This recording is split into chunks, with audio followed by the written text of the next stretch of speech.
Pada kesempatan kali ini kita akan belajar tema 3 kelas 5 muatan IPA tentang makanan sehat.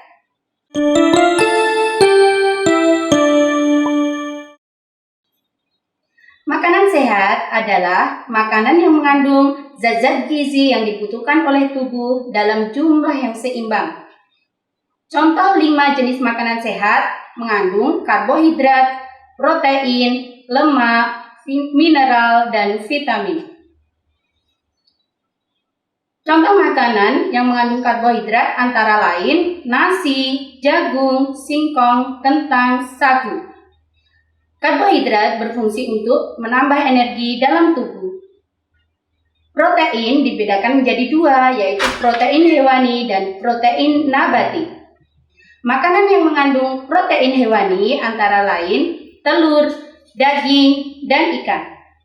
Sedangkan makanan yang mengandung protein nabati yaitu tempe dan tahu, buncis, kacang hijau.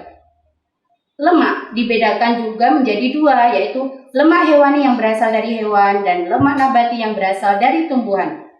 Contoh makanan yang mengandung lemak hewani antara lain daging, keju, susu, dan minyak ikan.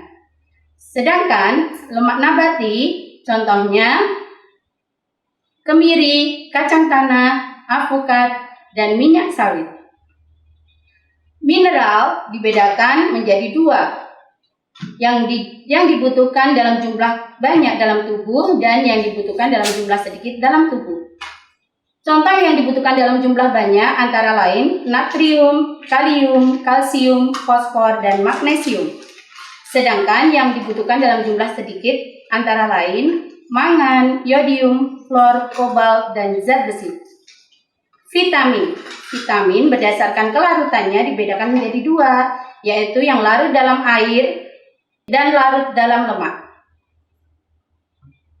Vitamin yang larut dalam air antara lain vitamin B dan C, sedangkan vitamin yang larut dalam lemak antara lain vitamin A, D, E, dan K, atau disingkat AD.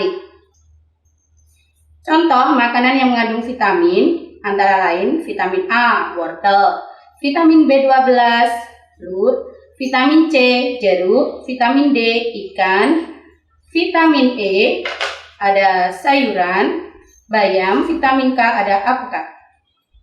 Manfaat vitamin bagi tubuh: vitamin A menjaga kesehatan mata, vitamin B12 mencegah anemia dan penting untuk pertumbuhan. Vitamin C menjaga daya tahan tubuh, menjaga kesehatan gigi dan gusi. Vitamin D menjaga kesehatan gigi atau kekuatan gigi dan tulang. Vitamin E menjaga kesehatan kulit.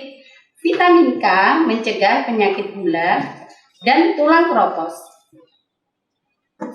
Sekarang kita masuk pada sistem pencernaan pada hewan.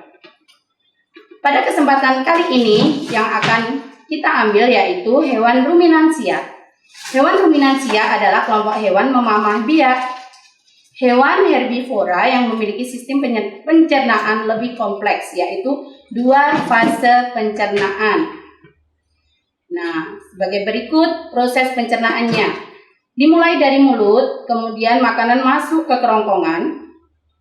Nah, kemudian terkumpul di rumen. Setelah itu, dari rumen kemudian ke retikulum diharuskan oleh bakteri atau organisme.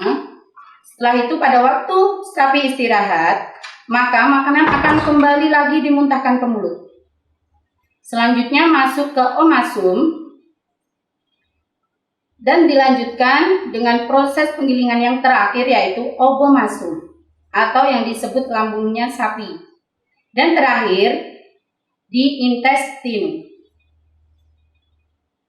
Nah, sekarang kita masuk pada sistem pencernaan pada manusia. Sistem pencernaan pada manusia dimulai dari mulut, kerongkongan, lambung, usus halus, usus besar, rektum, dan anus. Mulut berfungsi mengunyah dan menghancurkan makanan. Makanan dihancurkan oleh gigi, lidah, dan kelenjar ludah atau air liur. Di dalam mulut ada enzim tialin yang berfungsi mengubah tepung menjadi glukosa. Yang kedua yaitu kerongkongan. Kerongkongan merupakan saluran penghubung antara rongga mulut dan lambung. Di dalam kerongkongan terjadi gerak peristaltik, yaitu otot dalam kerongkongan berkontraksi sehingga mendorong makanan ke dalam lambung. Yang ketiga yaitu lambung. Lambung merupakan kantong besar di sebelah kiri rongga perut sebagai tempat memecah atau menggerus makanan hingga tercampur dengan getah lambung.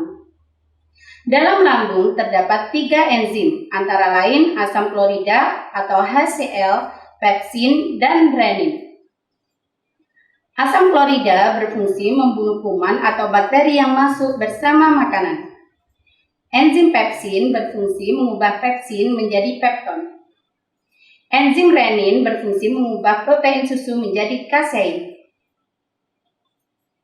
Yang keempat, usus halus. Usus terpanjang 6-7 meter. Terdapat cairan khusus untuk penyempurnaan pencernaan makanan. 3 bagian usus halus. Yang pertama, usus 12 jari. Yang kedua, usus kosong. Yang ketiga, usus penyerapan. Kita akan membahas masing-masing bagian usus. Yang pertama yaitu usus 12 jari atau disebut duodenum, yang berfungsi mencerna makanan dengan bantuan getah pankreas dan getah empedu. Apa sih getah pankreas itu?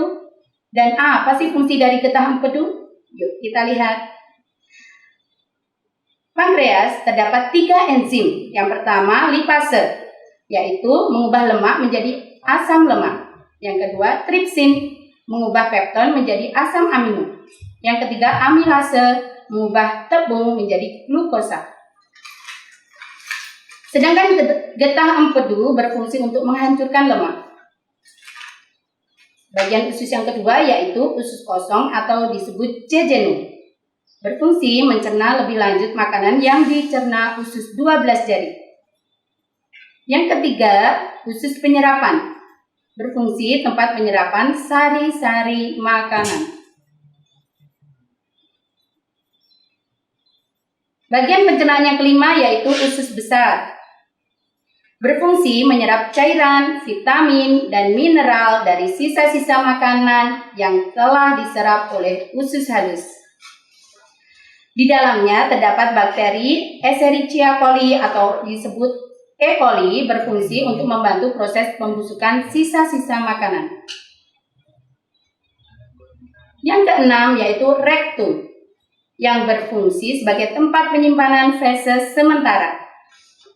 Yang ketujuh, anus,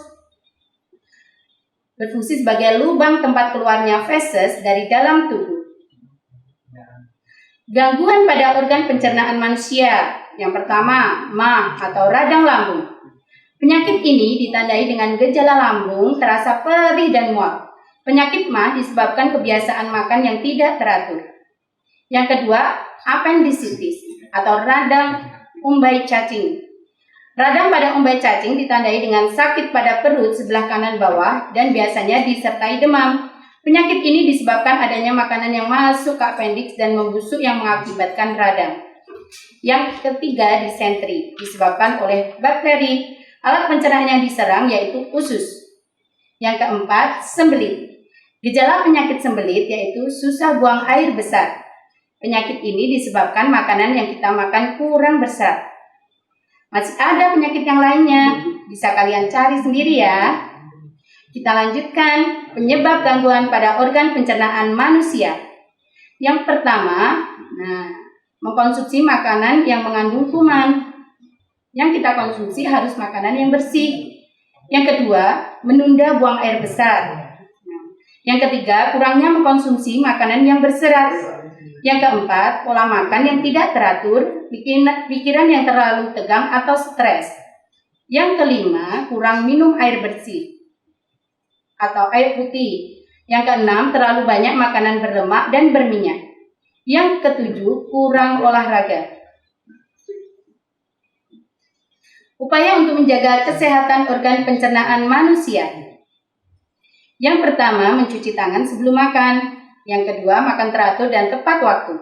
Yang ketiga, menggosok gigi setelah makan dan sebelum tidur. Yang keempat, menggunakan peralatan yang bersih untuk makan dan minum. Yang kelima, mencuci buah-buahan dan sayur-sayuran. Sampai di sini dulu pembelajaran hari ini. Tetap semangat belajar, jaga kebersihan dan kesehatan. Wassalamualaikum warahmatullahi wabarakatuh.